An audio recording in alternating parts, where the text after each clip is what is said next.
Հայաստանի Հանրապետությունում Գերմանիայի դեսպանը ասաց, որ մյուս տարվանից, հունվարից կամ գուցե փետրվարից Գերմանիայի դեսպանատանը այլևս հերթեր չեն լինի։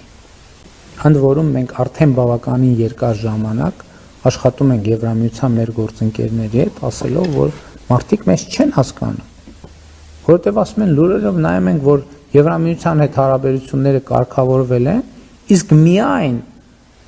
վիզա ստանալու դիմում հանձնելու համար մարդիկ 10 ամիս ստիպված են սպասել։ Եվ հիմա առաջին արձագանքը Հայաստանի Հանրապետությունում Գերմանիայի դեսպանատանն էր, ով ամենաբարձր մակարդակով պաշտոնապես հայտարարվեց, որ մյուս տարվա սկզբից, երևի որպեսզի հիմա հայտարարեմ շատ մեծ աժոտաժ չլինի, լավ փետրվարից սենց ասեմ, այլևս հերթ ընդհանրապես գոյություն չի ունենալու։